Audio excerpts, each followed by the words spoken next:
I can't believe I agreed to do this. Hey guys, and welcome back to another random distractions video. In this video, I wanted to talk about something that happened recently with one of my subscribers. He preferred to remain anonymous, but he originally reached out to me on AVS forum because he was also part of the DFW home theater group that I'm in. And he had noticed that I was doing comparison videos with the Arundel 1723S tower speakers that Arundel Sound sent me out with other people's speakers to do comparisons. And he wanted to see if I would be interested in borrowing his Trinnov Altitude 16 to compare against my Anthem MRX 1140. Needless to say, I was surprised because that surround sound processor can cost almost $20,000. So for most people, that's kind of an end game unit for their home theater. I was hesitant to borrow something that expensive, but was definitely intrigued. And so I decided to see if maybe we could just, take a look at it in his home to even see how it worked, because I didn't even know if I would know how to use the thing if I did borrow it. It took a few weeks, but we were finally able to set up a time, and honestly, I was still hesitant to borrow something like that. And so I met up with him, and he said that he was actually planning on selling the unit. So he had taken it out of his home theater and hadn't really been using it for a while. But because of that, he was able to show me and set it up in his 2-channel setup in his living room to see how everything was connected. He also showed me some of the settings and how customizable it is. And for him, he said that that's kind of part of the problem, is that he doesn't feel that he's taken advantage of all of the things that it has to offer because of all those customizations. But once he showed me that, he's like, all right, here you go. And like I said, I was just planning on just experiencing it maybe at his house and not going ahead and taking it because of how expensive it was. But after he said that, I'm like, okay. So I took it home, and once I got home, my wife was a little bit upset because she thought that I was not going to bring it home as well. And so I told her that, I would promise to review it as quickly as I could so that I can get it back to its owner. Unfortunately, since I wasn't prepared to actually take it, I needed to buy some XLR cables because currently my MRX 1140 only uses RCA cables to hook up to all the amplifiers, and the Trinnov only has XLR inputs, or outputs. So I had to get those. So let me show you what I borrowed from my subscriber and what I also bought as far as cables go. So we have the unit itself. Here is the front. Turning it around, here's the back. And here's a much closer look at the back so you can see all the connections. Setting that aside, we also have the power cable. He also provided this box, which had the remote control, microphone cable that attaches to the unit, and of course the microphone itself, which is a really nice looking microphone. As for the items that I ordered, I got the World's Best Cables brand for the XLRs that would be going from the Trinnov to my Buckeye amps for the 5-bed layer speakers. I ordered a single one and then a pack of 4, all 6 feet long, as funny enough, this was cheaper than the other package options that they had. This was my first time ordering this brand, but had heard good things about them, and looking at them, they did look nice and well made. Since my subs don't have XLR inputs, I did get a converter that went from RCA to XLR, but this was from the Devanol brand, which I had not heard of, but they look good enough. Bought 2 of those.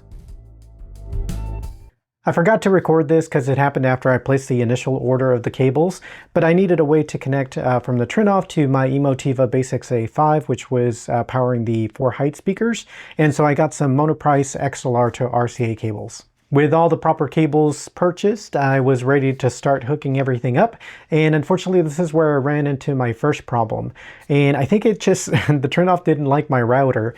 So we have T-Mobile Home Internet, which provides a router, and I was connecting it directly from the router to the Trinnov itself, but no matter what I tried, it just would not get an IP address. There is a setting to completely reset the network settings on the Trinnov, and I even tried that, and it still just was not pulling up. And unfortunately, you need this so that you can access these settings on the Trinnov itself.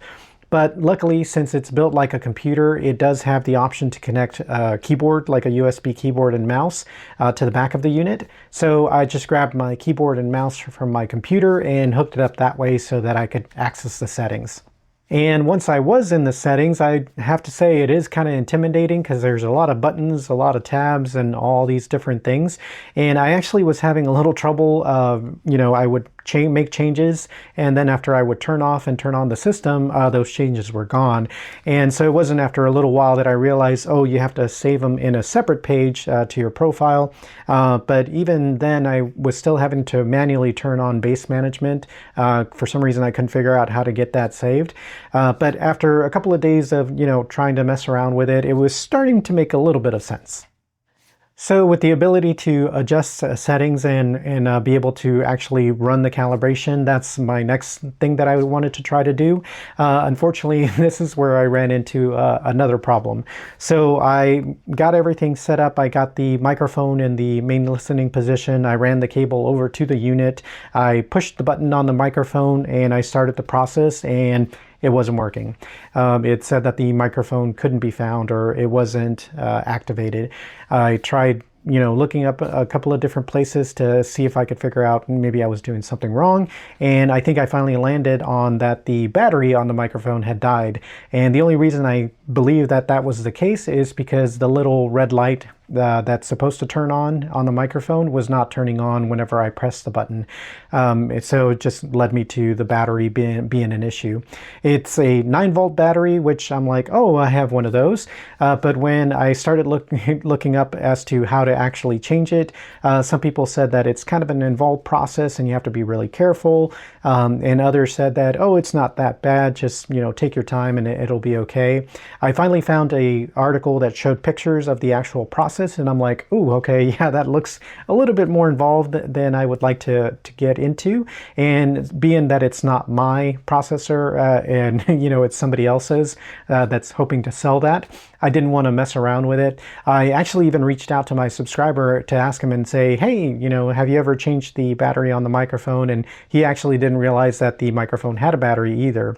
Probably like me, he thought that the cable that connected to the unit was the one that's actually providing power, but it actually does state that no, that cable does not provide power.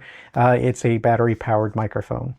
So unfortunately, because of that, I was not able to run the calibration on the Trinnov, which was a bit of a bummer because I was really looking forward to seeing what that was like. But what I did end up doing was just using the test tones on the Trinnov and to get all of my speakers to 75 dB at least for something. The only other issue that I had, and this is actually the same issue that my subscriber was having, is that I couldn't get the HDMI CEC settings to work. So for example, with my Anthem, I have it set up so that when my TV turns on, the Anthem comes on and the audio starts working. I tried a couple of different things on the Trinnov. There was options to turn off and turn on CEC and things like that, but no matter what I tried, I couldn't get it to work. And both my subscriber and I have wives that if we're going to have these things or expensive things in the house, they at least expect them to be easy to use. And so for the week that we kind of had the Trinnov, because I couldn't get that to work, my wife ended up just turning on the TV and using the speakers on the TV itself. So far I've mentioned all the issues that I've had with the Trinnov, but that's not actually the reason why I feel like I made a mistake in borrowing this. No, the mistake was actually listening to it and comparing it against the Anthem. Listening to stuff on the Trinnov, there was just more detail, it seemed like. The channels, all the channels were a lot more active, and also bass was punchier and cleaner than what it was before. One scene that really did it for me was the entering the wormhole scene from Interstellar. In that scene where, you're inside the ship and you hear all those rattles, with the Trinnov, it really felt like I was inside the ship because the rattles were such more prevalent and you could really hear them. Whereas when I watched that same scene with the Anthem, it seemed to be a little bit more forward where the sound was coming from. I did get, some rattling on the sides and above, but it didn't seem as strong as what the Trinnov was.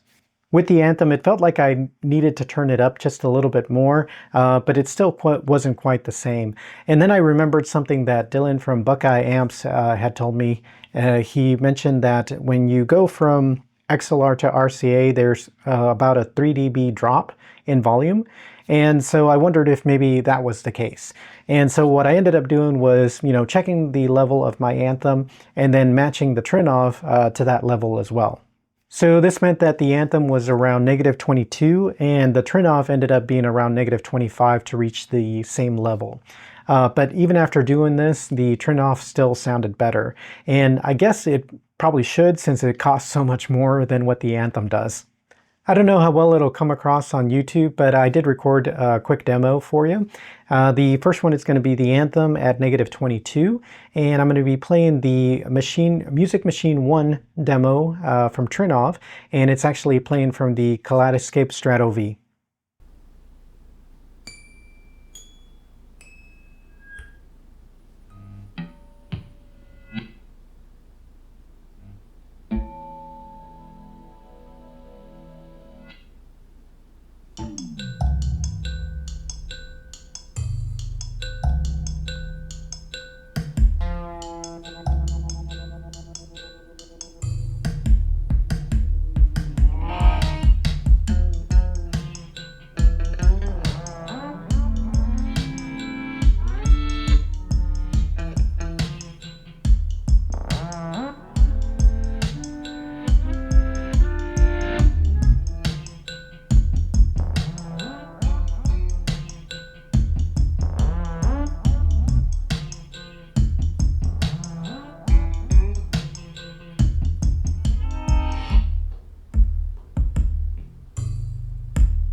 Okay, and now for the Trinnov, and as a reminder, the volume is set at -25 on the Trinnov.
Considering the price, I did have somebody ask me if I felt that it was 5 times better than what the Anthem was, and I wouldn't go that far. It was definitely a noticeable difference, at least to me, and I would probably say it's either 1.5 to maybe 2 times better than what the Anthem is. What really surprised me was the improvement from my speakers by just making the processor change. I know that when I was doing the comparison videos with the Arundel 1723S speakers, I had done the ones on the focals, and somebody in the comments had mentioned that, oh, well, I didn't use really high-end equipment to do the testing. If I would have done that, then the focals would have sounded better. And my thought was, well, you know, if the focals would do better, I wonder how much better the Arundels will do. And I have to say, with, you know, changing out the processor, I'm really impressed. In fact, I'm so impressed that I'm actually putting up my MRX 1140 up for sale so that I can upgrade. Not for the Trinnov though, because that would probably take me about 4 years to save up for, but the Anthem AVM90. I remember seeing a couple of videos comparing those two, and I think it was Spec of Tech that compared the 90 against the Trinnov, and he said yes, the Trinnov was you know, slightly better, but the AVM90 came really close. Wouldn't you know it, as of the recording of this video, the Anthems are actually on sale, including the AVM90, which brings it down to a price that I can afford and actually be able to get it before the end of the year. And I'm going to try to see if I can sell my MRX 1140 first, so it may be a little while before I get the AVM90. Even though I do like the way the Trinnov sounded, the other reason that I decided to go with the Anthem, besides the much higher price point, is that it seems to be a little bit easier and more accessible to use than what the Trinnov does. And with having the MRX 1140 already, I know that the HDMI CEC settings work. I know how to run the calibration, and so far I haven't had issues with the network. So all of those things made me decide to go with the AVM90 instead. If you are in the DFW area and are interested in the MRX 1140 4K version, let me know. So that's the story of how I ended up borrowing an Altitude 16, and while it definitely blew me away at the performance, it did show me that there is a balance of finding something that's functional, accessible, and budget-friendly. You don't always have to have the most expensive thing. It's more of like what fits right for you. And for me, I think the Anthem AVM90 is the next logical step, and I can't wait to see what difference that makes in my system. I want to thank again my subscriber, you know who you are, for letting me borrowing that Altitude 16, even though I'm now having to buy something else because of that, but that's totally okay. But that's all that I have for this video. I would definitely appreciate a like, of course, on this one, and make sure to subscribe and hit that notification bell so you'll be notified when I, finally get that AVM90 and see what it's all about. Until then, I hope you have a good one.